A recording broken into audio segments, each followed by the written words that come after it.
ಮಹಾಲಿಂಗ ಮಹಾಸ್ವಾಮೀಜಿಯವರ ಪಾದಗಳಿಗೆ ನಮಸ್ಕಾರವನ್ನು ಸಲ್ಲಿಸ್ತಾ ಹಾಗೆ ಪೂಜ್ಯ ಶ್ರೀ ಸದಾನಂದ ಶರಣರಿಗೂ ಕೂಡ ನನ್ನ ನಮಸ್ಕಾರವನ್ನು ಸಲ್ಲಿಸ್ತಾ ವಿಶೇಷವಾಗಿ ಇವತ್ತು ಈ ಕಾರ್ಯಕ್ರಮದ ವೇದಿಕೆ ಮೇಲಿರ್ತಕ್ಕಂಥ ಈ ಕಾರ್ಯಕ್ರಮದ ಸಂಸ್ಥೆಯ ಅಧ್ಯಕ್ಷತೆಯನ್ನು ವಹಿಸಿರುವಂಥ ಈ ಸಂಸ್ಥೆಯ ಅಧ್ಯಕ್ಷರಾದಂಥ ಪೂಜ್ಯ ತಾಯಿ ತಂದೆಯವರಿದ್ದಾರೆ. ಅವರ ಜೊತೆಗೆ ಎಲ್ಲ ಗಣ್ಯ ಅತಿಥಿಗಳಿದ್ದಾರೆ, ಸಾಧಕರಿದ್ದಾರೆ. ವಿಶೇಷವಾಗಿ ನನ್ನ ಅತ್ಯಂತ ಆತ್ಮೀಯ ಮಿತ್ರರು, ಒಬ್ಬ ಹಿರಿಯಣ್ಣನಂತೆ ಸದಾಕಾಲ ನನ್ನನ್ನು ಬೆಂತೊಟ್ಟುತ್ತಾ ನನ್ನನ್ನು ಪ್ರೋತ್ಸಾಹ ಮಾಡ್ತಾ ಇರುವಂಥ ಬಸವನಗೌಡ ಬಾದರ್ಲಿ ಅವರು ಕೂಡ ಈ ಕಾರ್ಯಕ್ರಮದೊಳಗಡೆ ಇದ್ದಾರೆ. ಜೊತೆಗೆ ಭವಿಷ್ಯದ ಕನಸನ್ನು ಕಾಣ್ತಾ ಇರುವಂಥ ಎಲ್ಲ ಮಕ್ಕಳಿದ್ದೀರಿ.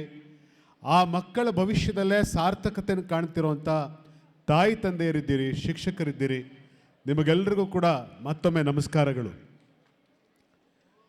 ಭಾಳ ವಿಶೇಷವಾಗಿ ಏನು ಅಂತಂದರೆ, ನಮ್ಮ ಬಸವನಗೌಡರು ಈ ಶಾಲೆಗೆ ನನ್ನನ್ನು ಕರೆದಾಗ ನಾನು ತಿಳ್ಕೊಂಡೆ ಏನಿರ್ಬೋದು ಈ ಶಾಲೆ ವಿಶೇಷತೆ ನೋಡೋಣ ಅಂತ. ನಾನು ಕೂಡ ರಾಜಕಾರಣಕ್ಕೆ ಬರೋದಕ್ಕಿಂತ ಮುಂಚೆ ನಾನು ಒಂದು ಕಾಲೇಜಲ್ಲಿ ಪ್ರಿನ್ಸಿಪಾಲ್ ಆಗಿ ಕೆಲಸ ಮಾಡ್ತಾ ಇದ್ದೆ. ನಾನು ಇಷ್ಟು ವರ್ಷಗಳಲ್ಲಿ ನೂರಾರು ಕಾಲೇಜ್ಗಳಲ್ಲಿ ಹೋಗಿ ವಿದ್ಯಾರ್ಥಿಗಳನ್ನು ಮಾತನಾಡಿಸಿದ್ದೀನಿ, ವಿದ್ಯಾರ್ಥಿಗಳಿಗೆ ಮಾರ್ಗದರ್ಶನ ಮಾಡಿದ್ದೀನಿ, ಶಿಕ್ಷಕರಿಗೆ ಮಾರ್ಗದರ್ಶನ ಮಾಡಿದ್ದೀನಿ, ಅನೇಕ ಶಾಲಾ ವಾರ್ಷಿಕೋತ್ಸವ ಕಾರ್ಯಕ್ರಮಗಳಲ್ಲಿ ಭಾಗವಹಿಸಿದ್ದೀನಿ. ಆದರೆ ದೀಪ